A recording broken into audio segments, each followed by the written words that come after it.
আসসালামু আলাইকুম। আন্তর্জাতিক সর্বশেষ আপডেট সংবাদে আপনাকে স্বাগতম। শুরুতেই জানিয়ে দেব সংবাদ শিরোনাম।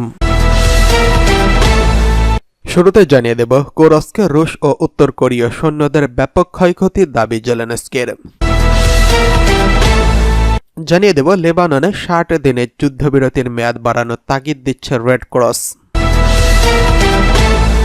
অন্যদিকে রকেট হামলার পর সীমান্তে আফগান ও পাকিস্তান বাহিনীর তুমুল সংঘর্ষ। এদিকে জোট সরকার গঠনে ব্যর্থ, পদত্যাগ করতে যাচ্ছেন অস্ট্রিয়ার চ্যান্সেলর। সর্বশেষ রয়েছে গাজায় যুদ্ধ অপরাধের অভিযোগ, ইসরায়েলি সেনার বিরুদ্ধে তদন্তে নেমেছে ব্রাজিল। এতক্ষণ শুনছিলেন সংবাদ শিরোনাম, এবারে বিস্তারিত। কুরস্কে রুশ উত্তর কোরীয় সৈন্যদের ব্যাপক ক্ষয়ক্ষতির দাবি জেলেনস্কির। ইউক্রেনের প্রেসিডেন্ট ভলোদিমির জেলেনস্কি বলেছেন, রাশিয়ার কুরস্ক অঞ্চলে যুদ্ধে রুশ এবং উত্তর কোরীয় বাহিনীর বড় ধরনের ক্ষতির সম্মুখীন হয়েছেন। জাতির উদ্দেশ্যে দেওয়া এক ভিডিও বার্তায় তিনি এই দাবি করেছেন। ব্রিটিশ বার্তা সংস্থা রয়টার্স এই তথ্য প্রকাশ করেছেন। জেলেনস্কি বলেছেন, ইউক্রেনীয় বাহিনী আগস্টে সীমান্ত অভিযান চালানোর পর থেকে কুরস্ক অঞ্চলে রাশিয়ার বিরুদ্ধে সংঘর্ষ চলছে। ইউক্রেনীয় ও পশ্চিমা মূল্যায়ন অনুযায়ী ওই অঞ্চলে প্রায় ১১,০০০ উত্তর কোরীয় সৈন্য মোতায়েন রয়েছে। ইউক্রেনের শীর্ষ কমান্ডার ওলেকজান্ডার সিরস্কির বরাত দিয়ে জেলেনস্কি বলেছেন, ইউক্রেনীয় সীমান্তের কাছে মাকনোভকা গ্রামে তীব্র সংঘর্ষ হয়েছে। তিনি বলেছেন, শুক্র ও শনিবার মাকনোভকার কাছে সংঘর্ষে রুশ সেনাবাহিনী ও উত্তর কোরিয়ার পদাতিক বাহিনী একটি সম্পূর্ণ ব্যাটালিয়ন হারিয়েছে, এটি উল্লেখযোগ্য। জেলেনস্কি আরও জানিয়েছেন, উত্তর কোরীয় সৈন্যদের অনেকেই বন্দী হওয়া এড়াতে চরম পদক্ষেপ নিচ্ছেন।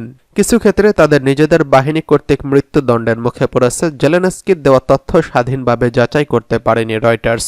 এছাড়া ইউক্রেনীয় প্রেসিডেন্ট জানিয়েছেন, ১১,০০০ কিলোমিটার দীর্ঘ ফ্রন্ট লাইনে তীব্র লড়াই চলছে। বিশেষ করে পকরভস্কের শহর পরিস্থিতি সবচেয়ে কঠিন।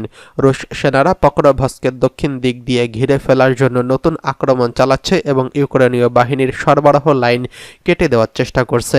পকরভস্কের শহর একটি কয়লা খনি রয়েছে, যা ইউক্রেনের বৃহৎ স্টিলের শিল্পের মাত্র কয়লা খনি সরবরাহকারী।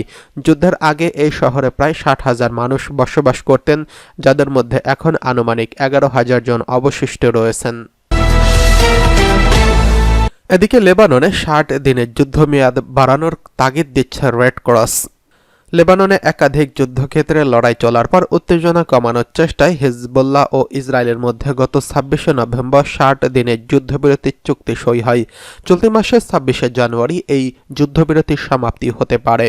এখনও ইসরায়েলি বর্বরতা থেকে কাটিয়ে উঠতে পারেনি লেবাননের বাসিন্দারা। এরই মধ্যে নতুন করে আবারও যুদ্ধ শুরু হলে মানবিক সংকট তৈরি হবে, এমন আবহে শনিবার লেবানন সফরকালে international committee of the red ক্রসের সভাপতি মির্জানা রাজিক বলেছেন, লেবাননে নতুন করে অবিলম্বে যুদ্ধবিরতির মেয়াদ বাড়াতে হবে। এক প্রতিবেদনে আজ এই খবর জানিয়েছে আল জাজিরা। এক বিবৃতিতে মির্জানা বলেছেন, বেসামরিক মানুষরা যুদ্ধবিরতি বাতিলের জন্য সামর্থ্য রাখতে পারে না, আবার তাদের ভারী যুদ্ধের সম্মুখীন করলে আরও মৃত্যু ও ধ্বংস ডেকে আনবে।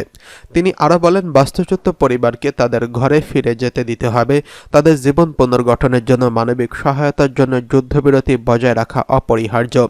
যুক্তরাষ্ট্র ও ফ্রান্সের মধ্যস্থতায় সম্পাদিত এই চুক্তি অনুযায়ী দক্ষিণ লেবানন থেকে নিজেদের সেনা সরিয়ে নেবে ইসরায়েলি বাহিনী, আর লাতিনি নদীর উত্তর থেকে হিজবুল্লাহ তাদের যোদ্ধাদের পুরোপুরি প্রত্যাহার করে নেবে। যুদ্ধবিরতির কালে কোনো পক্ষই একে অপরের উপর হামলা চালাতে পারবে না। যদিও যুদ্ধবিরতি কার্যকর হওয়ার একদিন পরই শর্ত ভেঙে লেবাননে হামলা চালিয়েছে ইসরায়েল। দ্য অ্যাসোসিয়েট প্রেসের প্রতিবেদন অনুসারে এখন পর্যন্ত ইসরায়েল দক্ষিণ লেবাননে কয়েক ডজন শহরের মধ্যে মাত্র ২টি জায়গা থেকে সেনা প্রত্যাহার করছে।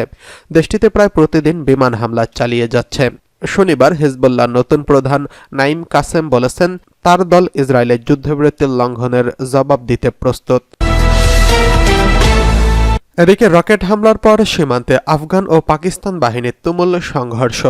পাল্টাপাল্টি হামলার জেরে পাকিস্তান আফগানিস্তানের মধ্যে তুমুল উত্তেজনা বিরাজ করছে।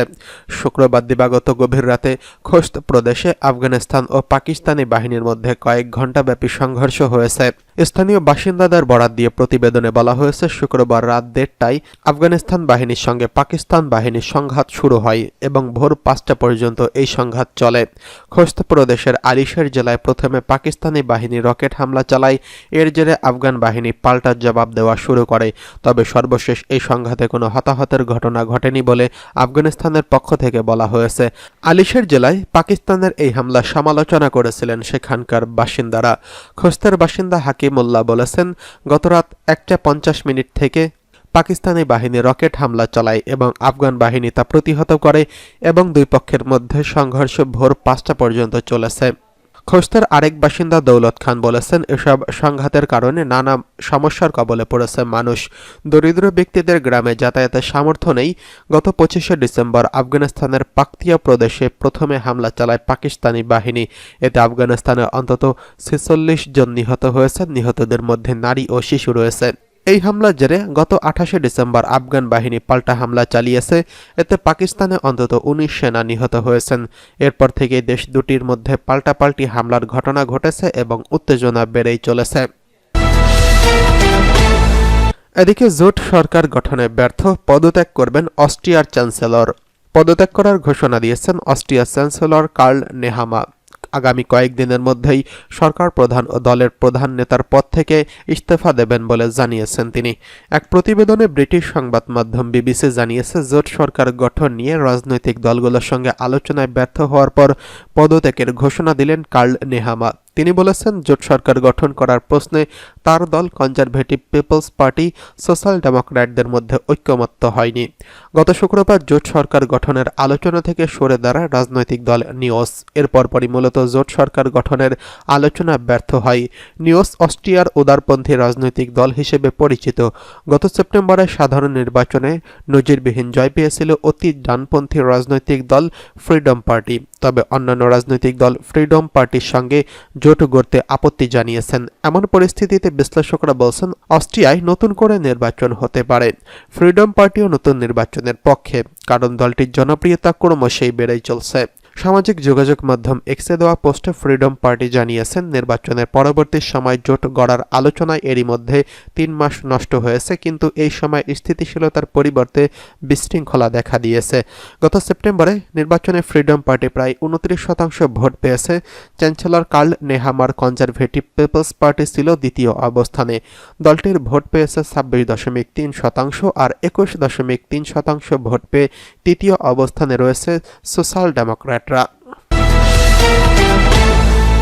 এদিকে গাজায় যুদ্ধ অপরাধের অভিযোগ ইসরায়েলি সেনার বিরুদ্ধে তদন্তে নেমেছে ব্রাজিল।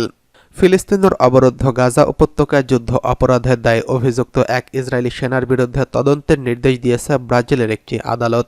বর্তমানে ওই সেনা ব্রাজিলের পর্যটক হিসেবে আছেন। খবর টিআরটি ওয়ার্ল্ডের। গত সপ্তাহে ওই ইসরায়েলি সেনার বিরুদ্ধে হিন্দ রজভ ফাউন্ডেশন নামে একটি সংস্থার অভিযোগ করেছিল। উল্লেখ্য, এইচআরএফ হলো এমন একটি সংস্থা যা ন্যায় বিচার, মানবাধিকার এবং আন্তর্জাতিক আইন লঙ্ঘনের জন্য জবাবদিহিতার পক্ষে সমর্থন করে।